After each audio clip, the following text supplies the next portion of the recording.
Hey guys, this is Nick, and here is your Linux, open source, and privacy news for the first half of November 2021. This time we've got delays for the Steam Deck, at the same time as many new juicy information about it, System76 announcing they're looking at replacing GNOME with their own solution, while they're taking criticism from some GNOME contributors, and Windows finds new ways to prevent users from really using the browser that they want. Exactly the opposite of today's sponsor, which does nothing to prevent you from starting your own Linux server. Linode is an amazing way to get your Linux server up and running. They've been voted top provider for infrastructure as a service by G2 and TrustRadius, and they offer tons of one-click deployable servers. For example, Owncast, letting you run your own Twitch-like streaming server with video broadcast and chat capabilities. Or Apache Guacamole, which is the easiest way to get your own fully featured Linux desktop in the cloud, accessible from anywhere in the world. If you prefer gaming, you can also start your own Valheim server on Linode, and they also have one-click servers available for CSGO, Rust, Ark, or Minecraft, among others. Now, on top of that, Linode is currently upgrading all their data centers with faster NVMe block storage, which means that every server that you currently have with them or that you plan to open with them will have access to that faster storage at no extra cost for you, which is pretty freaking amazing. Now, I personally run my own Nextcloud instance and OnlyOffice document server, both on Linode, and I couldn't be more satisfied. I can only recommend them. So if you want to give them a shot and get started, click the link in the description below and you will get a free $100 credit to start your own Linux server. So let's begin with the Linux news. The Linux kernel version 5.15 was released. It brings a new NTFS file system driver called NTFS3. It's been contributed by Paragon Software and it replaces the older NTFS3G implementation. It should be faster and more reliable. There's also a new kernel driver for Samba file servers, which should help users of the SMB protocol to have a better experience. Real-time preemption locking has also been merged. Support for Apple Silicon is also improved. The Apple Magic Mouse has now higher resolution scrolling. There is a new Realtek Wi-Fi driver, and support for the new Jetson Nano TX2 from Nvidia has been added as well. Hardware support for the Steam Deck is also improved, as well as support for Intel's Alder Lake CPUs, among a lot of other things. As always, you should wait for your distro to offer the new kernel to ensure that everything works well. Fedora Workstation 35 was released. It comes with GNOME 41 and all its new multitasking options and improvements to tailor these new horizontal workspaces to your needs. It also includes Pipewire as the default audio system, like in Fedora 34, and complements it with WirePlumber, a session and policy manager for Pipewire that should allow it to work better with more applications and languages. It also improves support for Wayland on Nvidia GPUs with the proprietary driver and adds high-resolution scrolling with mouse wheels. Of course, all packages in the repos get updated versions as well. If you want to know more about GNOME 41, I have a dedicated video, check it out in the card up top. I personally moved my main desktop to Fedora 35 last week, and a video is planned on that transition for December, so subscribe if you want to learn more about how it went. System76, the Linux hardware manufacturer and developer of PopOS, will apparently move to their own desktop environment in the future, away from GNOME. This new DE will be called Cosmic and will be written in Rust. It seems it's only going to be a shell that looks like what Cosmic already does on PopOS, and that the apps it uses will still be from GNOME. But the news are currently pretty scarce, and it's the early phases of the project. It all came to light as a desktop engineer from PopOS talked about the project on Reddit. It won't be a fork of GNOME either, and while it might reuse some components like a window manager, it will be mainly developed from scratch.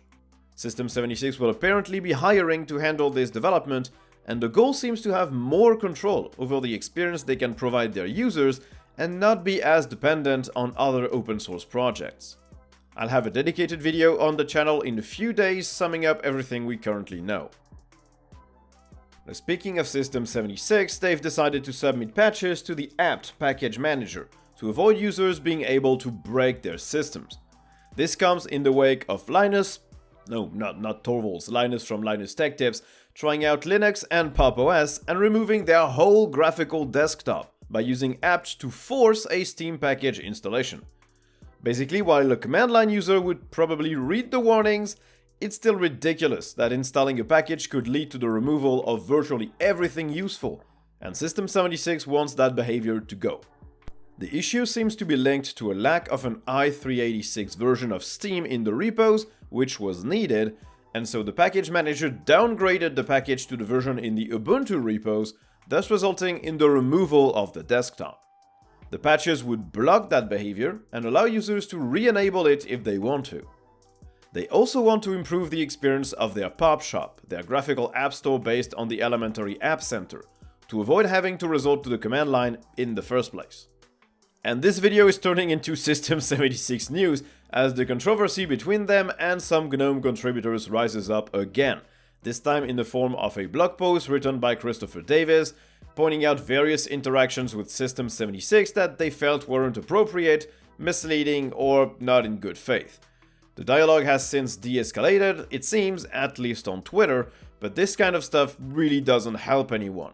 Whether it's inflammatory tweets trying to blame a project for something, or project contributors pointing fingers and attacking others, it's just a bad look for everyone. It makes the Linux desktop look weak, disjointed, and hostile to newcomers, and generally gives a feeling of toddlers bumping heads during recess.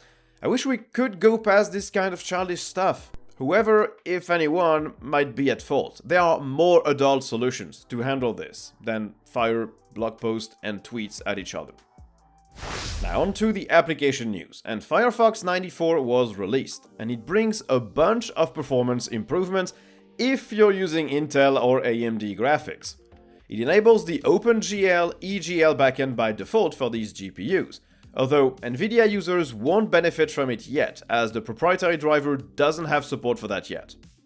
This new change brings faster WebGL rendering that should also be more efficient, and it adds potential VA API video decoding.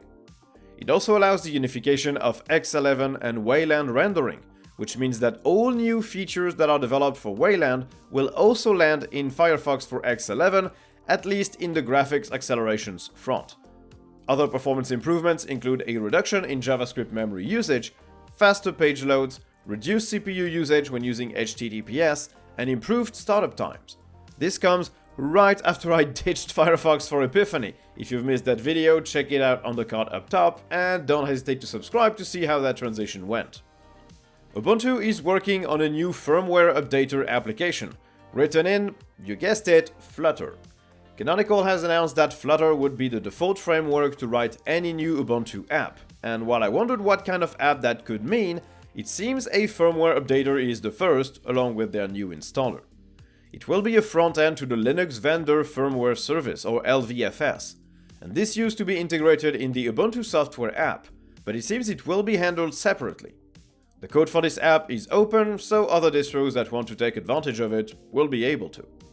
Now we also have a healthy dose of gaming-related news. First, Wine 6.21 was released, bringing yet more modules converted to the PE executable format and the beginnings of support for a Microsoft DA-SQL implementation. As a reminder, the conversion process to the PE format will gradually allow for much better compatibility with behaviors Windows apps expect, compared to the previous ELF format that Linux uses. 26 bugs have also been fixed, including for Call of Duty Black Ops 2, Sniper Elite, Resident Evil 0 Remaster, Resident Evil 6, Skyrim Special Edition, and many Unreal Engine 4 games. Some kernel work sponsored by Valve is heading to the mainline Linux kernel to improve frame rates and CPU usage for games using Proton or even native games. This implementation, called Futex 2, will allow games to emulate a particular Windows behavior that allows locking libraries to wait for multiple locks at the same time. This goes way over my head, but the end result is that CPU usage should go down and frame rates should improve in some games once that's merged.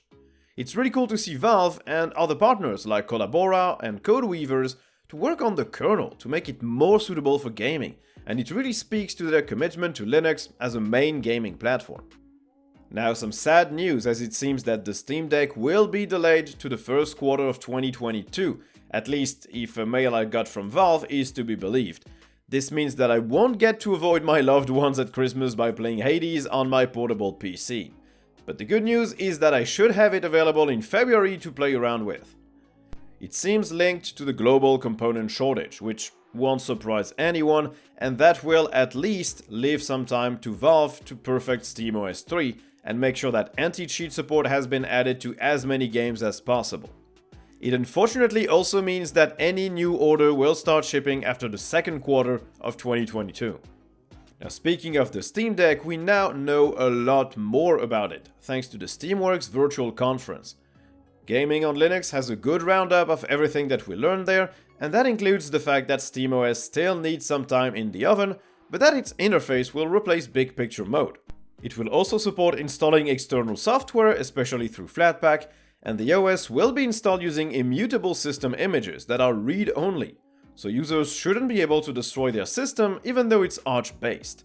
The deck will support AMD Fidelity FX for games that support it, and for all other games in the future, and we might see more colors being available in the future as well, including maybe a Portal-themed prototype. Steam Cloud will also get some tweaks so that game saves can be sent to the cloud when the game suspends, and not just when it's shut down. You can either read the article from Gaming on Linux with the link in the description, or you can watch the whole conference on YouTube if you have the time. So let's conclude this video on some privacy-related matters. It seems like one of the biggest institutions turned towards online advertising in Europe, the IAB, has been providing a lot of major actors, including Google, with a framework to gather consent for cookies that doesn't comply with the GDPR. A year ago already, they were found to be in violation of these laws, and it seems like their appeal is being denied, and that their framework is indeed in breach of the GDPR, on top of the organization, the IAB itself, being also in breach of the GDPR. Of course, a final ruling will take many more months because bureaucracy, but this ruling seems to be kinda definitive already. What's particularly iffy with all this is that this framework has basically been used by the entire online ad industry and spammed everybody for years asking for consent over and over again, when in fact it barely acknowledged the choice people made. And not as much a privacy topic as a monopoly abuse topic, but it seems that Microsoft has decided to keep blocking users from changing their default browser in Windows 11. In the last insider build, at least, the various hacks and workarounds that other browsers used to allow users to set them as default are being blocked. This has been spotted by the developer of Edge Deflector, a tool that lets users bypass Microsoft Edge by intercepting the OS-level URL requests that made you use Edge even if you had set another browser, jumping through all the hoops that Windows 11 makes you go through to do that.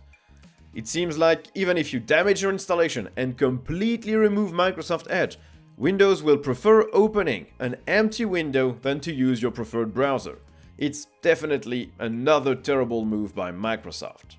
And this concludes this video. I hope you enjoyed. It was made possible by Slimbook. If you don't know about them yet, they're based in Valencia, Spain. They make Linux desktops and laptops. I only use their stuff nowadays. I use their Slimbook Pro X14 laptop and their Slimbook Chimera desktop to run the channel, to work at the day job. They're basically amazing, and they ship worldwide, and they have all keyboard layouts, all price points, and cover all needs. So check them out in the link in the description below if you need a new Linux piece of hardware. Now, thank you guys for watching this video. I hope you enjoyed it. If you did, don't hesitate to like, subscribe, and turn on notifications.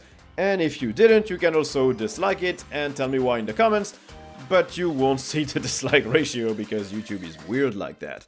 You can also help support the channel by becoming a patron or a YouTube member. You'll get access to a weekly Patreon cast and the right to vote on the next topics I'll cover. And you can also watch all my stuff on Odyssey if you prefer. So, thank you guys for watching, and I guess you will see me in the next one. Bye!